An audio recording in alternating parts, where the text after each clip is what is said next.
Hello everyone. इस section में हम लोग इलस्ट्रेशंस करेंगे थोड़े से, और ये सीखने की कोशिश करेंगे कि हमने पिछले टॉपिक्स में जो कंसेप्ट समझे हैं वो कंसेप्ट हमें यूज करना आता है कि नहीं। ठीक है ना। मैंने एक बोर्ड पे क्वेश्चन लिखा है और मैंने कहा है कि discuss the continuity of this function in the interval 1 to 4। अब सबसे पहली बात तो ये है कि इंटरवल कौन है 1 to 4, और 1 to 4 पे क्या लगा रखा है ओपन ब्रैकेट। अब ओपन ब्रैकेट 1 to 4 है तो 1 और 4 पे तो कंटिन्यूटी की बात आपको नहीं करनी, और 1 और 4 के बिटवीन करनी है। ठीक है ना। तो सबसे पहला काम जो होता है ऐसे सवालों में क्या करते हैं हम लोग, एक्सपेक्टेड पॉइंट ऑफ डिसकंटिन्यूटी लिख दिया। Expected point of discontinuity word का मतलब है कि आपको कहां कहां पे डिसकंटिन्यूटी चेक करना पड़ेगा फंक्शन देख के। चलते हैं। जीआईएफ डिसकंटिन्यूअस वहां होता है जहां पर वो क्वांटिटी क्या बनती है, इंटीजर। एलएनएक्स की इंटीजर वैल्यू आएगी कहां पर, 1 पे, ई स्क्वायर। 1 की बात तो बननी नहीं, ई हमारे इंटरवल में है और ई स्क्वायर हमारे इंटरवल में नहीं है, 1 की बात करनी नहीं है। तो पहला पॉइंट तो आया ई, जहां पर ई 0 होगा। आगे बढ़ते हैं। फ्रैक्शन पार्ट के अंदर लिखा नंबर जब इंटीजर होता है तो फंक्शन में डिसकंटिन्यूटी क्रिएट होती है, हो सकती है, एक्सपेक्टेड पॉइंट है। x/2 integer, x minus half integer है तो कौन कौन से पॉइंट एक्सपेक्टेड हैं उस पे आ जाते हैं। क्लियरली समझना, मैं लिख भी सकता हूं, लिखने में प्रॉब्लम नहीं है। x माइनस हाफ इंटीजर है, ठीक है ना। तो x की वैल्यू क्या होगी, इंटीजर प्लस हाफ,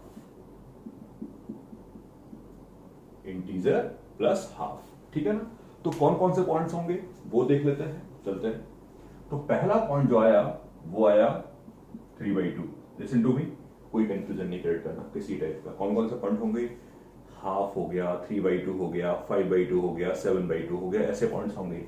तो जो अपने इंटरवल में है वो लिख रहा हूं। पहला पॉइंट आया 3/2, अगला पॉइंट आया कौन सा, 5/2,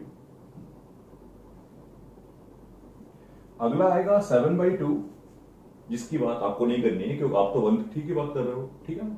नेक्स्ट पॉइंट पे आ जाते हैं। सिग्नम भी लिखा है, सिग्नम के अंदर लिखा नंबर क्या होता है, इंटीजर। x माइनस हाफ की वैल्यू यानी कि पूरा का पूरा, सिग्नम के अंदर लिखा इंटीजर नहीं, सिग्नम के अंदर जो नंबर लिखा है अगर वो 0 होता है तो फंक्शन की वैल्यू, फंक्शन में डिसकंटिन्यूटी क्रिएट हो सकती है। सिग्नम के आगे ये लिखा है यानी कि ये क्वांटिटी क्या हो जाए, 0। ये क्वांटिटी 0 तब होगी जब x माइनस हाफ इंटीजर हो, यानी कि डिस्कस हो गया वो पॉइंट। ओके, 3/2 है और ये 5/2 है। चलते हैं। 3 पे भी चेक करना पड़ेगा आपको, 3 पर फंक्शन चेंज हो रहा है। ठीक है, आगे बढ़ जाते हैं। एक्स स्क्वायर का फ्रैक्शन पार्ट है तो कहां कहां चेक करना पड़ेगा वो देख लेते हैं। ठीक है ना। एक्स स्क्वायर की वैल्यू वी नो दैट कि एक्स फ्रैक्शन पार्ट के अंदर लिखा नंबर इंटीजर आता है तो फंक्शन में डिसकंटिन्यूटी आ सकती है, राइट। तो चेक करने की कोशिश करें, चेक करने के नहीं, पॉइंट लिख रहे हैं। एक्स स्क्वायर की वैल्यू 9 से 16 होगी। कौन कौन से पॉइंट आएंगे, √10, √11, √12, √13, √14 और √15। √16 नहीं, वो 4 हो जाएगा, हमें उसकी बात नहीं करनी है। तो सबसे पहला काम है कि मैं कभी भी कंटिन्यूटी या डिसकंटिन्यूटी डिस्कस कर रहा हूंगा तो सबसे पहले मैं लिख लूंगा एक्सपेक्टेड पॉइंट। और अब मैंने ये आपके सामने सारे के सारे एक्सपेक्टेड पॉइंट ऑफ डिसकंटिन्यूटी लिख रखे हैं। चेक करना बहुत आसान है, चेक करना हमें आता है और मैं सब पे बहुत तेजी से चेक करके बताता हूं। ठीक है ना। चलते हैं, करके बात करते हैं। चलो ई पे बात कर लेते हैं। ई पर फंक्शन की वैल्यू क्या होगी, ई पर ये 1 होगा, ई माइनस हाफ जैसा भी आएगा पॉजिटिव आएगा, राइट। फ्रैक्शन पार्ट लेंगे तब भी पॉजिटिव ही आएगा, सिग्नम की वैल्यू 1 हो जाएगी तो ओवरऑल ये भी 1 पूरा 1 हो गया। ई प्लस पे ये 1 होगा और मैं ये कह सकता हूं कि ई के नेबरहुड में, ई के नियरर ये जो वैल्यू आएगी अंदर लिखी पूरी वैल्यू है ये पॉजिटिव ही रहेगी, दैट्स वाई उसका सिग्नम क्या रहेगा 1। तो फिर इसको आप इग्नोर कर दीजिए, ये 1 ही रहेगा। ई के नियरर बात कर रहा हूं, ठीक है ना, ई के nearest E plus E minus और ई पर ये पूरी की पूरी वैल्यू यहां से लेके यहां तक ये 1 ही रहेगी। This is what I am saying. तो इसमें फोकस करिए, एक 1 और ये 1, ई माइनस पे ये हो जाएगा 0। तो पहली डिसकंटिन्यूटी तो यहां पर आएगी, मैं शॉर्ट फॉर्म में यहां लिखता रहूंगा डिसकंटिन्यूटी और कंटिन्यूटी, ठीक है। ओके, आगे बात कर लेते हैं 3/2 पे। 3/2 का मतलब हुआ 1.5। लिसन टू मी, 1.5 अगर मैं यहां प्लेस कर दूंगा तो इसकी वैल्यू डेफिनेटली 0 हो जाएगी। तो 1.5 पर ये 0 हो जाएगा। ये क्या होगा बाद में देखूंगा, उससे पहले आपसे कुछ बात कर लूं। लिसन टू मी क्लियरली, 3/2 पर ये क्या होगा पता नहीं, लेकिन 3/2 के नेबरहुड में, 3/2 के नियरर में ये जो अंदर लिखा नंबर है ये 0 to 1 के बीच में लाई करेगा, उसका GIF 0 ही होगा। तो ये पूरा फंक्शन 0 करवा देगा और यहां पर आएगी फंक्शन की कंटिन्यूटी। मैं फिर से रिपीट करता हूं, क्लियरली समझना होगा। 3/2 के आसपास, 3/2 प्लस पर, 3/2 माइनस पे और 3/2 पर ये जो पूरी वैल्यू आएगी अंदर वाली ln x की वैल्यू, ये वैल्यू जो है 0 to 1 में लाई करेगी तो पूरी वैल्यू 0 हो जाएगी। आगे क्या लिखा है मैटर नहीं करता, मैं हम सब नहीं देखेंगे। 5/2 करते हैं।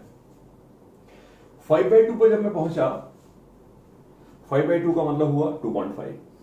2.5 1 और e के बीच में है, 2.5 1 और e के बीच में है। ln 5/2 की वैल्यू 0 से लेके 1 के बीच में होगी। दोबारा वही सेंटेंस यूज करूंगा, 5/2 प्लस हो जाए 5/2 माइनस हो, ये पूरा वैल्यू हो जाएगा 0, राइट। तो कंफर्मली यहां पर भी आएगी कंटिन्यूटी। आगे बढ़ता हूं 3 पे।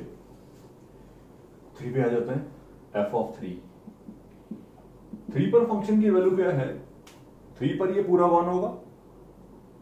3 पर जो अंदर लिखा नंबर है उसकी वैल्यू हो जाएगी 5/2 और 5/2 का जो फ्रैक्शन पार्ट है वो कंफर्मली 1/2 होगा और सिग्नम के बाद 1, तो f(3) 1 आया। आगे बढ़ते हैं और थोड़ा सा समझने की कोशिश करते हैं। 3 प्लस पे और 3 माइनस पे, 3 प्लस हो चाहे 3 माइनस हो, इसकी वैल्यू 1 ही रहेगी, चाहे 3 हो, इसकी वैल्यू 1 ही रहेगी। तो इस पे फोकस करते हैं। तो 3 प्लस पे और 3 माइनस पे और 3 पे ये 1 है, इस पे फोकस करते हैं। 3 प्लस पे, 3 माइनस पे और 3 पे, तीनों पर ही फ्रैक्शन पार्ट की वैल्यू हाफ को ही अप्रोच करेगी।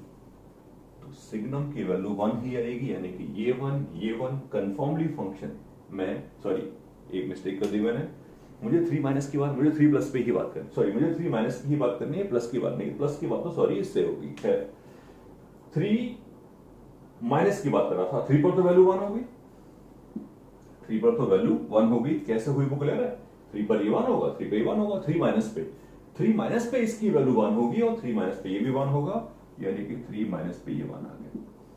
3 प्लस की बात करने जा रहे थे। 3 प्लस पे क्या होगा, 3 प्लस का स्क्वायर करेंगे तो 9 प्लस आएगा और उसके फ्रैक्शन पार्ट की वैल्यू डेफिनेटली 0 होगी। तो ये होगा पॉइंट ऑफ डिसकंटिन्यूटी। आगे बढ़ जाते हैं। √10, यहां पर थोड़ा सा मेरा कॉन्फिडेंस हाई हो जाता है क्योंकि मुझे ज्यादा दिक्कतें नहीं का सामना नहीं करना पड़ेगा। आप आराम से मेरी बात समझ जाओगे, बहुत इजीली क्लियरली समझना। मैं एक साथ बात कर लूंगा इन सारे पॉइंट्स के बारे में, बस कंसंट्रेट करना। √10 चाहे √11 चाहे √12, इन सब पे इस फ्रैक्शन पार्ट की वैल्यू कितनी आएगी, 0, ठीक है ना।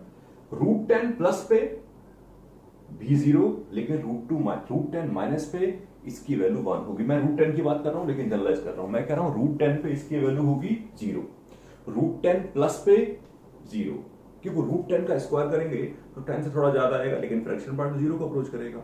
√10 माइनस पे उसका स्क्वायर करेंगे तो 9 पॉइंट समथिंग आएगा और फ्रैक्शन पार्ट की वैल्यू 1 को अप्रोच कर जाएगी। तो मैं कहना चाह रहा था कि √10 पे वैल्यू 0 और √10 माइनस पे, √10 माइनस का मतलब ये है कि उसका स्क्वायर करेंगे तो 10 से थोड़ा कम आएगा, तो फ्रैक्शन पार्ट 1 को अप्रोच करेगा। और ये सिनेरियो इन सब के लिए है।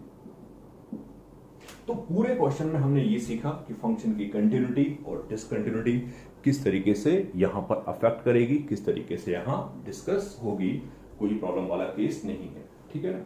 मुझे लगता है कि मैं एक दो बातें तुमसे और यहां डिस्कस कर लूं, that is more good for us, ठीक है ना। इसको हटा देते हैं और छोटी सी बातें कर लेते हैं, ठीक है ना। एक्सपेक्टेड पॉइंट को मैं लिखा रहने देता हूं, उसकी जरूरत पड़ सकती है, पड़ेगी इनफैक्ट, लेकिन बट मैं ये चाह रहा था कि आप इस बात को ऐसे भी समझ सकते हो कि इसको आपने केसेस में कन्वर्ट कर लिया, ऐसे करके आपने सोचा कि 1 2 3 में इसके दो ही वैल्यू आएंगे, थोड़ी देर के लिए 0 और थोड़ी देर के लिए 1। तो आप ऐसा भी कर सकते हो कि x की वैल्यू जब 1 से e होगी तो ये 0 हो जाएगा, बाकी आगे क्या लिखा है मैटर नहीं करता। x की वैल्यू जब e से 3 होगी तो ये 1 होगा,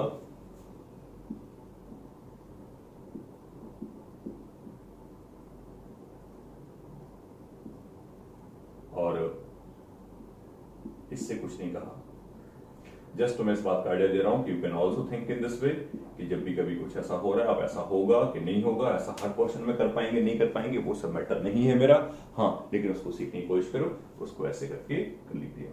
आप चाहो तो यहां पर भी कहानी बना सकते हो, और वो ये है कि फ्रैक्शन पार्ट नेगेटिव तो कभी होगा ही नहीं, सीखने की कोशिश करना। इसको हटाओ, इसकी बात तो अपन कर चुके हैं कंप्लीट, इसकी बात तो कर चुके हैं। चलते हैं, मैं क्या कह रहा था सुनो, कि आप इसको भी हटा सकते हो, ठीक है ना। कैसे, सुनो, फ्रैक्शन पार्ट की जो वैल्यू आएगी वो हमेशा या तो 0 होगी या फिर पॉजिटिव होगी। तो सिग्नम की जो वैल्यू आएगी वो या तो 1 होगी या 0 होगी, सिग्नम नेगेटिव होगा नहीं। आगे बढ़ जाता हूं, देखो 0, यहां पर आप केस बनाऊंगा, ये तो खत्म हो चुका है, 1 से e तक की बात हो चुकी है, 1 से e तक की बात हो चुकी है। चले अब आगे ध्यान दो, ये जो पूरी की पूरी वैल्यू है x माइनस हाफ का फ्रैक्शन पार्ट, कब इंटीजर होगा, कब, वो समझ लेते हैं। इंटीजर अंदर वाला नंबर, जब ये अंदर इंटीजर होगा, x माइनस हाफ जब इंटीजर होगा 0 होगा, केवल कौन से पॉइंट पे होगा, किसी पॉइंट पे नहीं होगा। e का मतलब क्या होगा 2.7 समथिंग, अब e का मतलब 2.7 समथिंग होगा, 2.7 से लेके 3 के बीच में ये पूरी की पूरी वैल्यू जो है वो हमेशा कैसी रहेगी, e माइनस हाफ की वैल्यू निकालोगे तो पॉजिटिव ही आएगी, इसको भी नहीं कोई 0 होने का, ये 1 हो जाएगा पूरा का पूरा। तो ये 1 आया और पूरी की पूरी वैल्यू हो गई e से लेके और 3 तक, ये समझा। और लास्टली बात तुमसे करनी थी किसके बारे में, एक्स स्क्वायर के बारे में। इससे मैंने कुछ नहीं कहा है क्योंकि इसको चेक करने में भी कोई प्रॉब्लम हमें क्रिएट हुआ नहीं। आप fx को मॉडिफाई करके, सिंप्लीफाई करके आप यहां पहुंच चुके हैं। एक बार फिर डिस्कस कर लेते हैं पूरे रिजल्ट को, पूरी कहानी को। सुनिएगा, लिसन टू मी।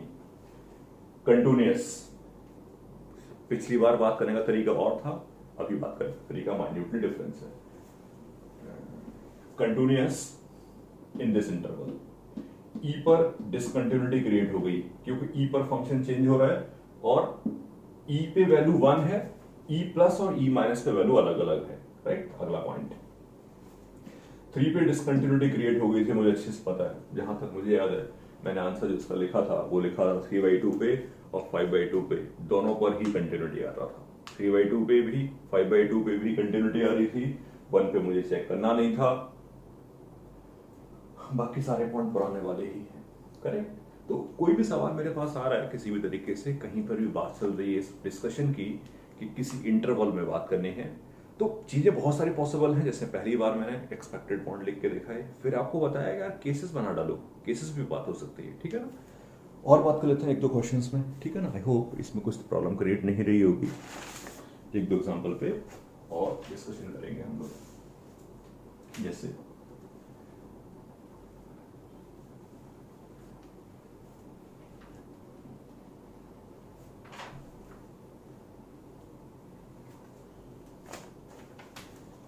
जैसे मैंने एक क्वेश्चन ये दिया, ये भी एक बहुत अच्छा सवाल है, सेम सवाल है, discuss the continuity of this.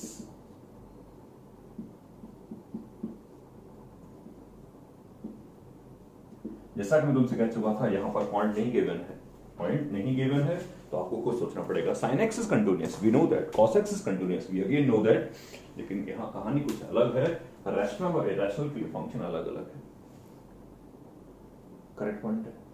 अब समझते हैं यहाँ पे क्या दिक्कत आएगी या कैसे कैसे सोचेंगे, सोचने का तरीका क्या होगा।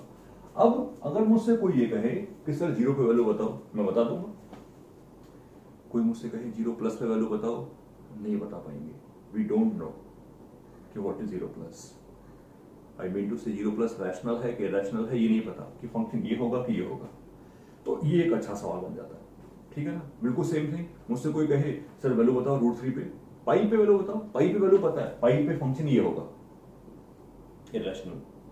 पाई प्लस और पाई माइनस के बारे में आइडिया है? बिल्कुल भी नहीं। पाई प्लस और पाई माइनस कैसे होंगे इस बारे में कमेंट करना पॉसिबल नहीं है।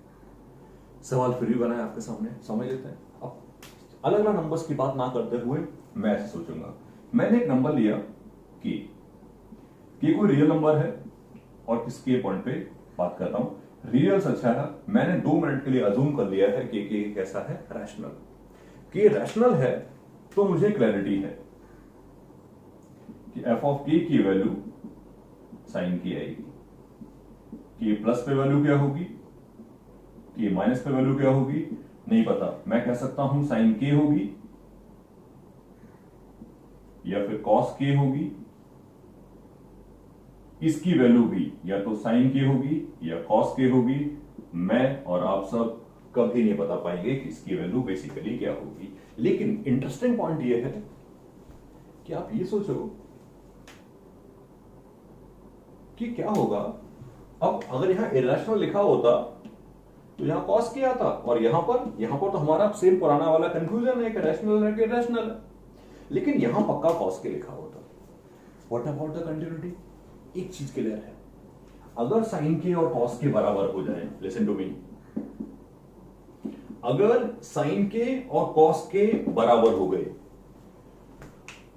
तो ये डिफरेंस खत्म हो जाएगा कि तुमने ये फंक्शन लिया कि ये लिया कि ये लिया कि ये लिया। बाकी हर पॉइंट पे रहेगी डिसकंटिन्यूटी, तो ये बनेंगे पॉइंट ऑफ कंटिन्यूटी। ये वो पॉइंट है जहां फंक्शन कंफर्मली होगा कंटिन्यूअस। क्यों? क्योंकि डिफरेंस ही नहीं। कौन सा फंक्शन ले पता नहीं, कौन सा फंक्शन कोई भी लो, वैल्यू बराबर आ जाएगी, क्योंकि टारगेट तो एक ही है, के पे, के प्लस पे और के माइनस पे वैल्यू बराबर हो।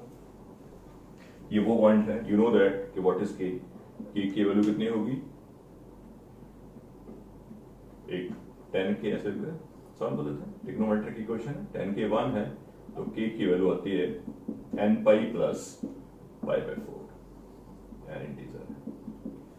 तो मेनली यहां ये समझा कि यार किस पॉइंट पे बात करनी है। प्रॉब्लमेटिक केस था लेकिन नहीं, दिक्कत नहीं क्रिएट हुई, हम उसको निकाल के लेके आए। ओके।